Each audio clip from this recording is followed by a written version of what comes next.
तो देखिए, लगातार हम आपको बता रहे हैं कि कैसे क्या कुछ रणनीति इजराइल की तरफ से बन रही है और यहाँ पर ईरान पर जो है पलटवार इजराइल निश्चित तौर पर करेगा। इसको लेकर अमेरिका के साथ विचार विमर्श हो चुका है। सूत्रों के हवाले से जानकारी मिल रही है। अब कितना जबरदस्त ये पलटवार होता है, कैसे हमला होता है, किन यहाँ पर तकनीकी हथियारों का इस्तेमाल किया जाता है, कौन सी मिसाइलें होंगी, ये देखना होगा और कैसे काम तमाम होता है ईरान का, ये भी एक बड़ा सवाल है। इस रिपोर्ट में देखिए।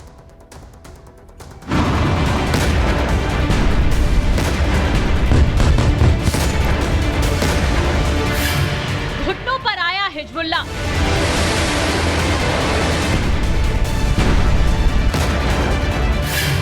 युद्धविराम की लगाई गुहार। आईडीएफ के खौफ, बिना लीडर हिजबुल्ला।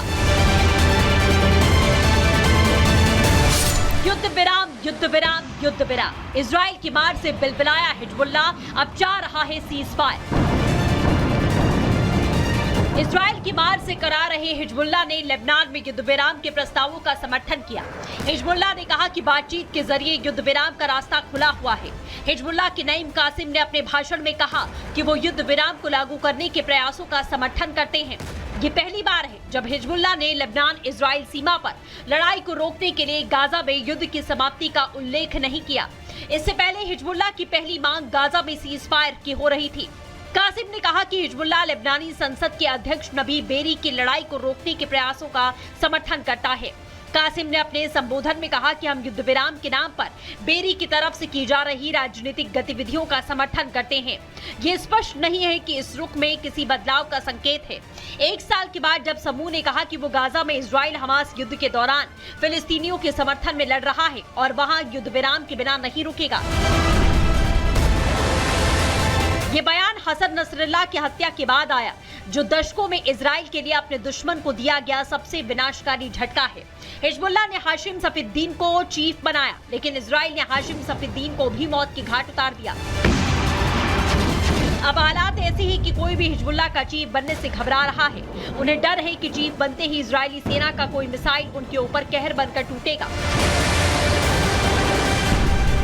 गाजा में पिछले साल 7 अक्टूबर के बाद इजरायली हमलों में मरने वालों की संख्या 42,000 को पार कर गई है, जबकि लाखों लोग अब तक घायल हो चुके हैं।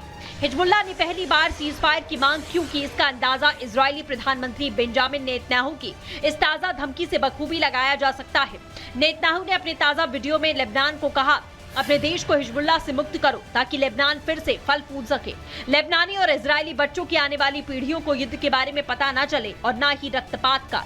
इतना ही नहीं, नेतन्याहू ने कहा कि लेबनान के लोगों के लिए एक संदेश है। लेबनान को क्या हुआ? अत्याचारियों और आतंकवादियों के गिरोह ने लेबनान को तबाह कर दिया। लेबनान में आज अराजकता है, युद्धग्रस्त इलाका है। लेबनान के खर्च पर ईरान के हितों की पूर्ति के लिए हिजबुल्लाह ने लेबनान को गोला बारूद और हथियारों के भंडार और एक जाली ईरानी सैन्य अड्डे में तब्दील कर दिया है। Bureau report, Republic. देते हैं जो कि समाज का माहौल खराब करने के लिए ऐसी बातें कर रहे हैं।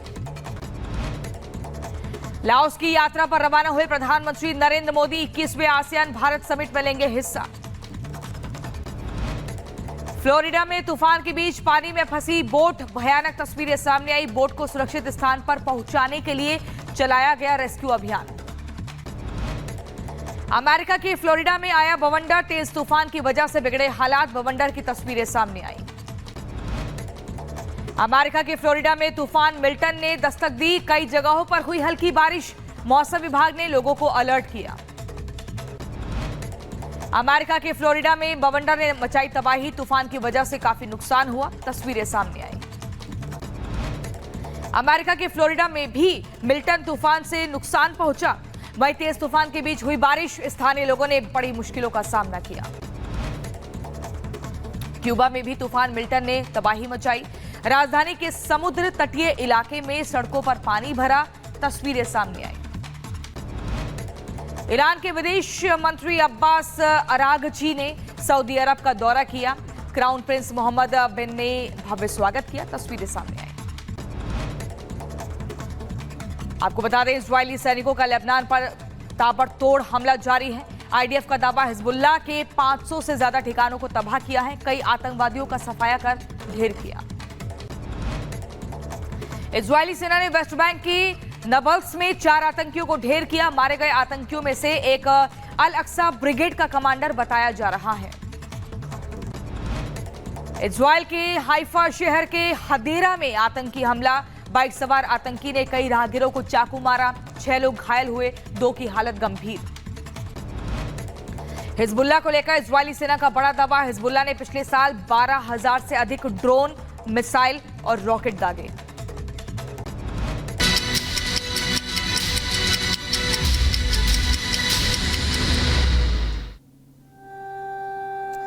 तो चलिए अब बात करते हैं मिडिल ईस्ट में फैले तनाव के बारे में, क्योंकि आतंक के खिलाफ गाजा से शुरू हुई ये लड़ाई अब मिडिल ईस्ट में महायुद्ध का रूप ले रही है।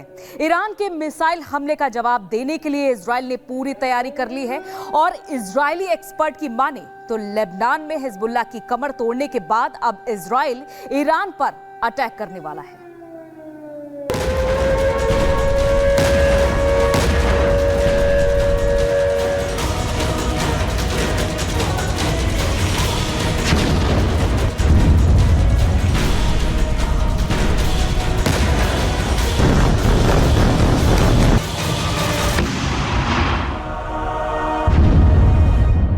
तो बड़ी खबर आपको बता देते हैं, लेबनान सीरिया में बमबारी के बीच बड़ी खबर सामने आ रही है। बाइडेन और नेतन्याहू में फोन पर बातचीत हुई है। बाइडेन नेतन्याहू में कुल 30 मिनट तक फोन पर बात हुई है। ईरान पर पलटवार की रणनीति पर चर्चा हुई है। ये सूत्रों के हवाले से बड़ी जानकारी मिल रही है। जिस तरह से ईरान की ओर से अटैक किया गया था इजराइल पर और अब इजराइल ने अपनी पूरी तैयारी कर ली है, ये माना जा रहा है। और सूत्रों के हवाले से जो जानकारी मिल रही है कि अमेरिका और इजराइल के बीच कुल 30 मिनट तक फोन पर बातचीत हुई है। यानी कि इजराइल के पीएम बेंजामिन नेतन्याहू ने तैयारी पूरी कर ली है कि आखिर अब ईरान की कमर कैसे तोड़ी जाए, क्योंकि इससे पहले जहां हिजबुल्लाह की कमर तोड़ी थी लेबनान में घुसकर, और अब बारी है ईरान की, क्योंकि एक के बाद एक जिस तरीके से रॉकेट दागे थे उसके बाद अब फोन पर बातचीत हुई है। 3 तस्वीरें आपकी स्क्रीन पर हम आपको दिखा रहे हैं। बाइडेन और नेतन्याहू में फोन पर बातचीत हुई है और ये बातचीत आधा घंटे तक हुई है। लेबनान पर हमला लगातार जारी है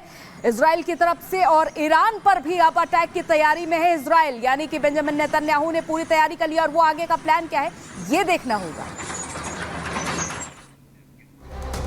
और इसी बीच आपको बता दें, इजराइल और ईरान के बीच लगातार तनाव बढ़ रहा है। वहीं अमेरिकी राष्ट्रपति जो बाइडेन की फोन पर बात होती है इजराइल के प्रधानमंत्री बेंजामिन नेतन्याहू से और विचार विमर्श किया जाता है, क्योंकि ईरान ने जिस तरह से इजराइल पर हमला किया है इसको लेकर एक ठोस रणनीति बनती है कि अब आगे क्या करना है, प्लान ऑफ एक्शन क्या रहेगा।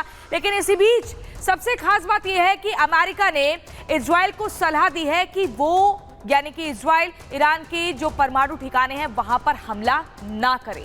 कैसे, क्या खबर है इस रिपोर्ट में देखिए।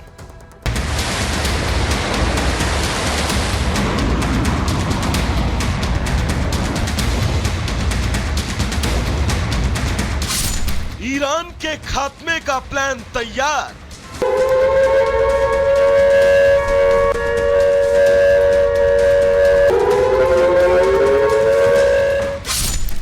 क्या होगा नेतन्याहू का अगला वार? अमेरिका होगा इजराइल का मददगार। ईरान के 180 रॉकेटों का जवाब देने के लिए इजराइल बेचैन है। ईरान का एक हमला तो जैसे इजराइल पर किसी कर्ज की तरह है जिसे वो किसी भी हाल में उतारना चाहता है। हालांकि इजराइल पहले ही साफ कर चुका है कि वो अमेरिका से सलाह मशवरा करने के बाद ही ईरान पर हमला करेगा। तो क्या ईरान पर हमले की हरी झंडी अमेरिका ने इजराइल को दिखा दी है कि अब किसी भी पल ईरान पर बमों की बारिश होगी? ये सवाल इसलिए क्योंकि बुधवार को इजराइल के पीएम नेतन्याहू ने अमेरिका में एक फोन किया। फोन अमेरिका के राष्ट्रपति जो बाइडेन को किया। इस बातचीत के दौरान उपराष्ट्रपति कमला हैरिस भी मौजूद रही। ये पूरी बातचीत करीब 50 मिनट तक चली। नसरल्लाह की मौत के बाद ही अचानक ईरान ने एक दिन इजराइल पर हमला बोला। इजराइल के सैन्य ठिकानों समेत कई इलाकों में रॉकेटों की बारिश की। इस रॉकेट हमले की आग तो अब बुझ गई, लेकिन नेतन्याहू के दिल में बदले की आग अभी भी धधक रही है। इजराइल ये बता देना चाहता है कि उसे ईरान का खौफ रत्ती भर नहीं है। इजराइल के रक्षा मंत्री गैलेंट ने भी साफ शब्दों में कह दिया, ईरान ने जो हमला किया था उसके विपरीत हमारा हमला घातक और आश्चर्यजनक होगा। वे समझ नहीं पाएंगे कि क्या हुआ और कैसे। अब इजराइल की सेना ईरान पर हमले की तैयारी कर रही है, लेकिन लेबनान की जमीन पर महाविनाश जारी है। एक तरफ मिसाइल और रॉकेट आसमान से हिजबुल्लाह के गढ़ को तबाह कर रहे हैं, तो दूसरी तरफ ग्राउंड ऑपरेशन में हिजबुल्लाह के आतंकियों को नेतन्याहू की ब्रिगेड जहन्नुम पहुंचा रही है। इजराइल के प्रचंडवार से हिजबुल्लाह तबाह हो गया। चीफ से लेकर कई सीनियर कमांडर ढेर हो गए। लिहाजा इजराइल की मार से कराह रहे हिजबुल्लाह ने अब लेबनान में युद्ध विराम के प्रस्ताव का समर्थन किया है। हमास और हिजबुल्लाह इजराइल पर हमला करने का खामियाजा भुगत रहे हैं और शायद ईरान को भी ये खामियाजा जल्दी भुगतना पड़ेगा। इंतजार है तो बस अमेरिका के ग्रीन सिग्नल का। रिपब्लिक भारत।